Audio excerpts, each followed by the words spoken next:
rest of the town and what the town's known for are tomatoes. But America, Trump, closed down this ketchup factory, God bless Heinz, 3 years ago, and that put hundreds of people out of work, and farmers were losing their shit, not knowing what the fuck they were gonna do. Can I swear on this? Yeah. Thank God.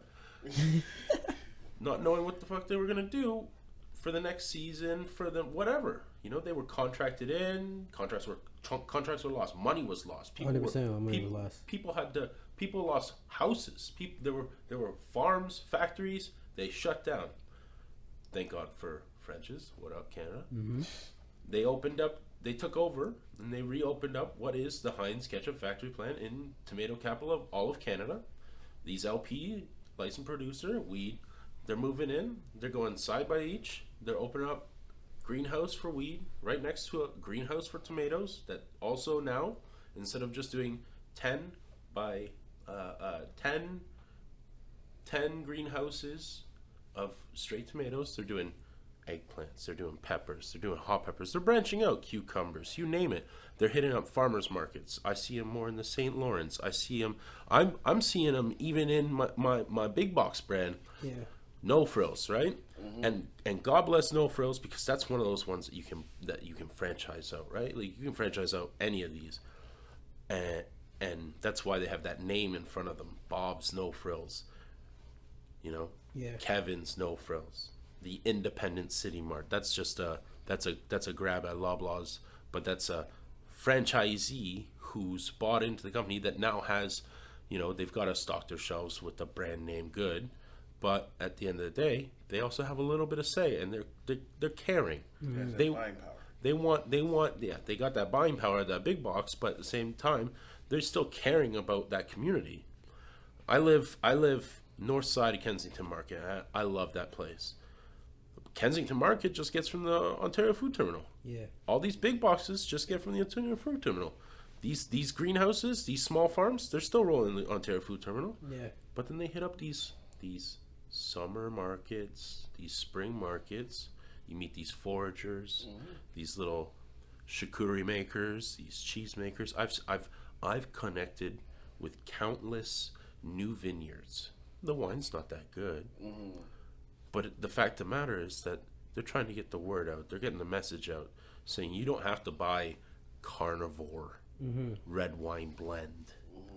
We've got something similar, full-bodied, blah blah blah blah blah, and it's coming from this home province, and that's what you got to look at, right? If you stop supporting that big umbrella corp, and you start supporting that small person, the tide changes. Yeah. 100%. The only problem is the big corporations still have that buying power. Yeah. And how long does that tide change before that tsunami wave starts to come back in? Yeah. Big point. Big points. Big point. I really I'm really hoping that, you know, things will change up, because like how you were saying, one of the best things to do is like go out there and support your local farmers. If you can't go out to the farms themselves, go out to the farmers markets. 100%. You know, like a lot of people, like the stupid thing is, people are so busy looking at the look of their food. I was saying, if it's not spoiled, it's perfectly fine. They're too busy looking at the look of their food, because they were saying that there's this one thing about a grade A pear to a grade B pear, and I'm like, the slight variation between an A pear that goes into a grocery store Stupid. to a B pear that gets just left on the ground is like a slight extra bump to the pear, or a slight deviation to the way the pear is supposed to look. I'm like, it still tastes good. It's a pear. It's still a pear. So what they do is they give their grade A pears to the farmers, to the farmers, so they can sell it into the stores. Yeah. But if you go to your farmer's market, you'll get the grade B pear, which is the same exact pear, but now you'll get it at a better price. 100%. And not all the extra pesticides that are put on it, or even an apple with the extra wax to make it shine. You'll get a natural apple that you can actually pick up right off the cart and eat it right there. Yeah. That wax is, I call it cancer wax, man. Yeah. 100%. 100%. You can't lie to me anymore.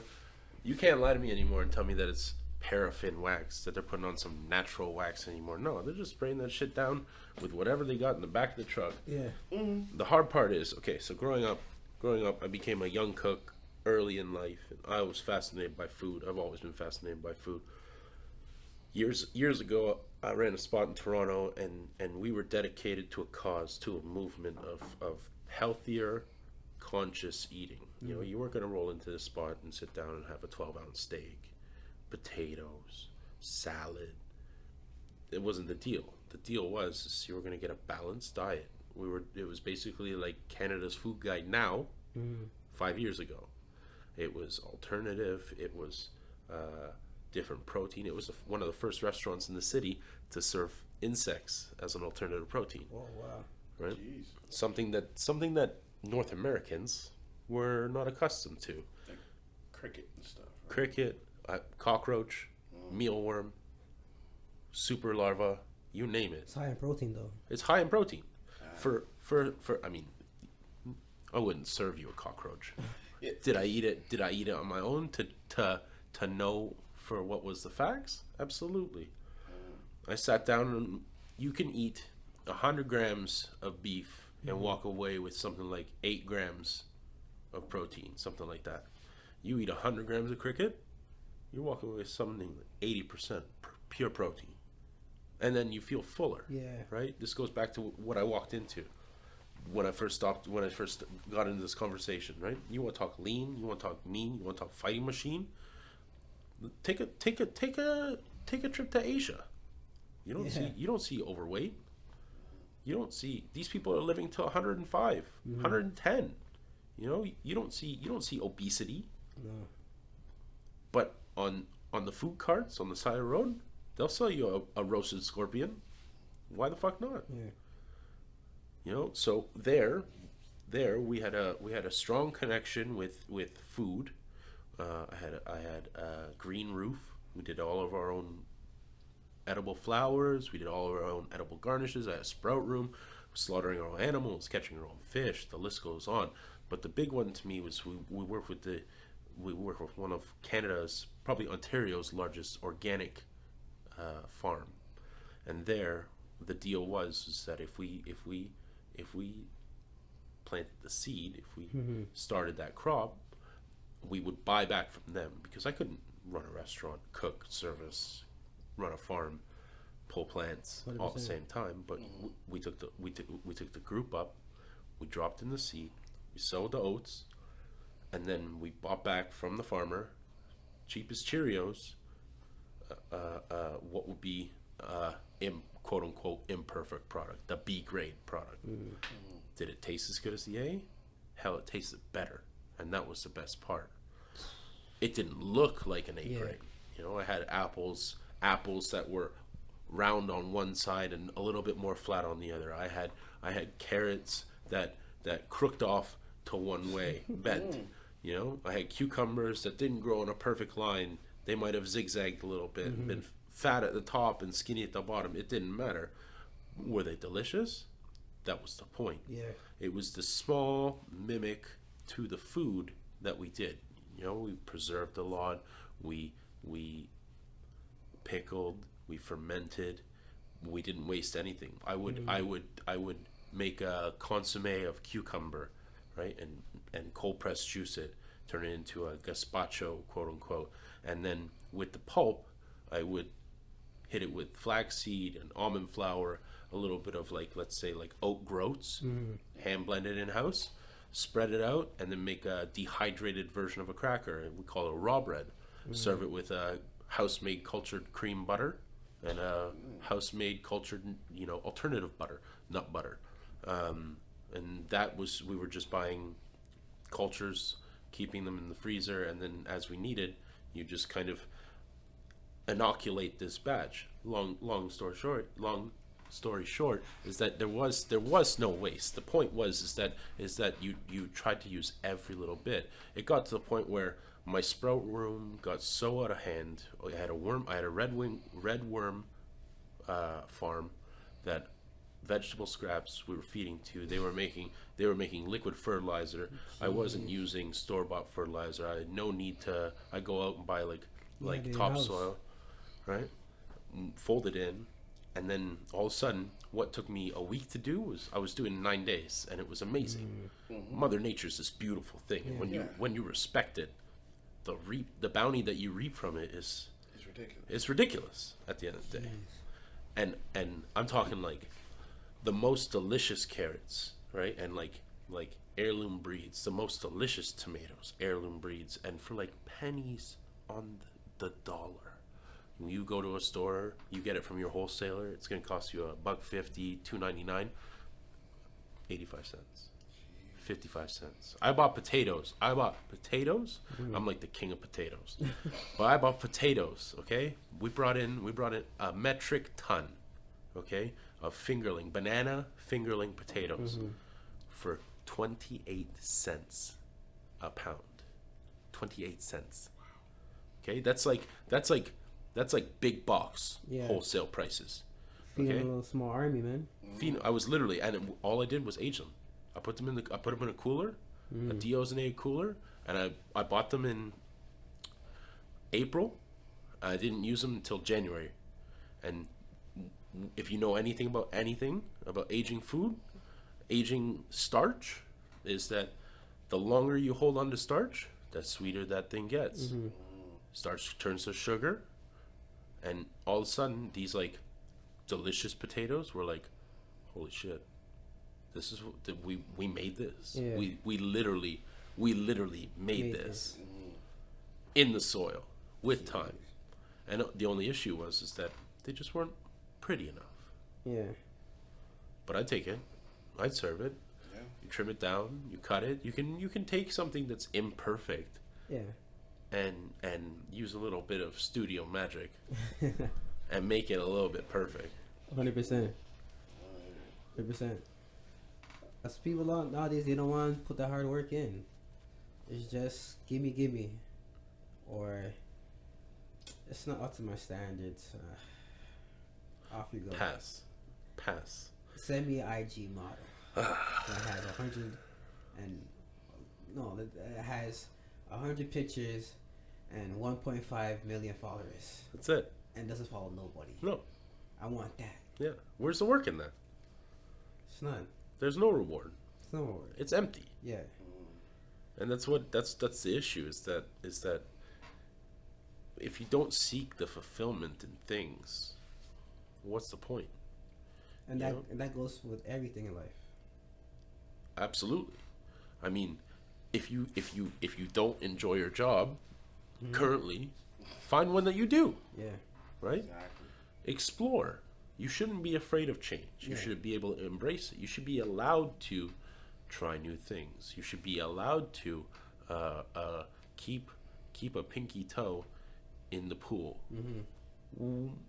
But be allowed to look over on the greener grass on the other side. Taste it. Yeah. Try it. Touch it. But then if you realize, shit, I made a mistake, there's no harm, no foul coming back. I feel you on that. Do you 100% I feel you on that. Our last topic is: should you allow somebody back in your life if they leave you? How do you guys feel about that? Because I feel that if somebody walks out of your life, like if somebody decides like completely like I'm done with you, I'm out, like I'm over this. If you're big enough to say like, all right, cool, you want to be gone? Yeah. Be gone. Yeah. Just don't think that you're walking out like that and you're saying like I'm done with you. That you could just come back and be like, hey, what's up? How you been? Haven't spoke to you so long. It's like, hold on, you walked out like being like you're top of top, like you're big and bad. Yeah. And now you want to walk back in like we're like nothing happened, like we're friends, like we're friends. Like how does that work? Like how do you guys feel about that? That's my best friend. Yeah, my best friend. You're my buddy. Yo, don't you know the power of friendship? Like, come on. Like, TJ, how do you feel on that? Oh man, I think it depends on how they leave. If they leave on bad bad tensions, like cussing you out and stuff, then yeah, you don't deserve that behavior. Because if you allow that person that did you wrong that way back in your life, that's a reflection on you. Mm-hmm. That you're just saying that you will take this crap and this shit with no repercussions. There has to be repercussions for your actions. If someone can literally just spit in your face and say, F off, I don't want to mess with you anymore, you're wasting my time, you're a loser, you're a fuck boy, and all that stuff. And you say, okay, cool, you keep it moving, and then 2-3 months down the line, hey, I miss you, you want to catch up for a drink, it's a no. Yeah. If the falling out was kind of semi-neutral, like, or semi-mutual, like, you know, that we could be friends or whatever, you still don't want to bring that lifestyle back in your life, because you're still bringing in that treatment into your life, which you don't want. You should have more respect of yourself. Absolutely. If you don't respect yourself in that way, or any way that somebody that's leave make you feel bad about yourself or belittle you back in your life with no repercussions, then you need to work on yourself more. Like you said earlier, you need space. You need a full break. Yes. To come back, whatever. If you do your full break, let's say a year, probably even less than a year, let's say 4 months to a year, and you're back to a level mind, like, yeah, whatever, we could go chill, it's whatever, then cool. If you're still harping over the way that they left you, no, because you still have to work on yourself and work on how people respect you. Mm-hmm. If someone could literally, like I said earlier, like I just said, call you all these names and talk shit about you, even your family or whatever, and they come back with you, I miss you, or let's work things out, and you say, okay, cool, let's do it. No. Yeah. There has to be repercussions for the actions. Somebody can just enter your life and then tiptoe out when they feel like to. Especially in that manner. It's disrespectful and it's not mature enough. If you want to falling out, make sure it's a mutual falling out. Like, hey, look, let's work things out. If we can't work things out, then let's call it quits, or let's go down a level. Instead of being fully committed, let's go be friends, or let's be mutual. We see each other as hi, bye, and how are you doing, and call it a day. Don't be try to come back full force relationship, because that same attitude and behavior is going to come back. And on top of that, the person that just disrespects you, low key, they're not going to respect you they're not going to respect you anymore, because the way that you took them back. You took them back open arms with no repercussions, no nothing. So in their mind, they're like, oh, you know, he really cares about me, you know, like he didn't stop loving me, or he didn't stop loving me. But then it's gonna hit them like later on, like, wait, he literally took me back after all the things I said to him or her.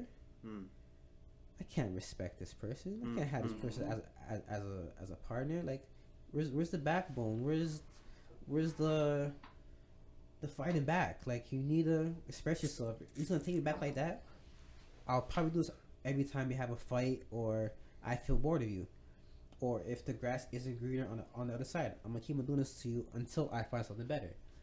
You shouldn't allow that behavior in your life. No, absolutely. So for me, it's a no with a slight but, depending on how the split happened. Yeah, okay, that's fair. That's fair. I mean, I think that every situation entails or dictates a different solution. Yeah. I think that, like, you know, depending on the split, depending on the level, depending on what that relationship was. You know, are we talking something sexual, or are we talking just something like a straight up friendship? You know, you split ways. There was a argument, a beef, a squabble between you and your best bro, you and a man that, you know, you work together, you party together, and all of a sudden he starts to fucking run his mouth, or she starts to run her mouth, and then 6 months, 8 months, 10 months, a year later down the line, tries to walk back into your life, being like, hey, apologize. You know, it all depends. I feel like it really all depends on what the overall situation started as. If it's a, you know, an intimate relationship with somebody, I think that you gotta weigh those pros and cons. You know, how did you feel when you were down? How did you feel when you were up? You know, if you yourself are not respecting yourself, are you even really ready? You know, I think that it takes a lot. You know, a relationship on any account is work. I think that you gotta give equal, but 100%. more. You know, you can't give 50% and 50%. That does not equate to 100%. That equates to a 50%. Yeah. If you give 100 and the other person gives 100, you know, you might walk away with something that is purely, you know, at the bottom line, 100. Yeah. But without that work, without that drive, without that communication, you know, things can easily Go downhill. slip, go downhill, right downhill. I think that in order for you to even like conceptualize, to even begin remotely thinking about letting somebody back into your life, that was the question, correct? Yes. I think that you really have to consider every little bit. You know, what is the outcome with, let's say, you know, you're with somebody, you know, you're dating 6 months, a year, 5 years, okay? Yeah. What happens if that somebody, okay, that leaves on a nasty note, or fuck it, it's completely mutual. One day you just look at each other and say, you know what, I want something else, and they look at you and say, oh my god, I was feeling the same way. I was feeling the same way. Yeah. You know, and it's 100% a natural split. That's a real thing. Yeah. I think that especially more and more in our generation, you know, this is something that my father's generation, that would never happen. But more so in these, you know, I'm 30, speaking for the 30-year-olds that are listening, what up? I think that you know, if there's that common ground, things can be discussed. You know, myself and my ex, very amicable. I've got a little son with her. You know, and it was a common ground that we were both unhappy, and now we're both living lives in the same city, raising a small human together that's very amicable. But at the beginning, fuck man, like, I didn't want to know shit about me. I didn't want her to know what I was doing, with whom. Yeah. As much as she right now is living her best life with, you know, whomever or whatever, you know. But at the same time, you know, there's a common ground. Is she in my life still after letting go? Of course, because there's that small human. Get a bond together, man. That the bond, literally a bond for life. Yeah. Has it happened with others? No. I think that with some exes, you know, it's just, this is it. That's the fork in the road is there. Yeah. I'm deciding, I'm the master of my own path on my own journey, and I'm choosing this way, and I'm doing this for me. You can either love me for it, support me for it, or hate me for it at the end of the day. And if you're going to choose to use that negativity against me, then I don't want to be anything apart from it. You know, like, I don't want to be there. Can I let somebody into my life after? It's again, I'm gonna have to go with TJ here. I'm gonna have to be like, yo, I have to weigh those pros. I have to weigh those cons. I have to really engage myself on the entirety of a situation. Can it? Is it possible? Absolutely. I don't think 100%. I don't think anything in life is impossible. No. But will it take time? Time is a factor, man. Time is the biggest factor of life. Yeah. And that's what it rides on, you know, is how much do I want and how much do they want? You know, I've cut best friends out of my life. because of decisions that they've made. You know, Same. these are boys I grew up with, girls that I've grown up with, and they've decided to speak ill will or bad blood, not even to my face, which is the worst part. When you find something out 3 steps down the line, a friend of a friend said, that's the worst. But when you're finding out those types of situations, and it's like, it's heartbreaking, 100%. Yeah. It hurts, but you grow, you get stronger, and you realize, if I actually cut them out of my life completely, like complete cutout, stop running with that crew, stop rolling with those people, you know, change up a hood, an area where you hang. You know, if you're an East Sider and you start rolling with the West Side, it opens up new Doors, man. 100%. And then what happens when those new doors open? New opportunities. Brand new opportunities. Yeah. You know, you start seeing things through a different looking glass, Yeah. and that in its own entirety is a beautiful thing About life. about life. But with that, you know, I'm not saying that things are ever impossible, because I just said that nothing is impossible truly. It takes time, and you know, I shelled out on a friend of mine that said some mean things about me years back. Do I think about him every now and then? Yeah. But am I better off now without them? Yeah, I am. I am. I'm stronger. I'm smarter. I'm a different human than I was, because I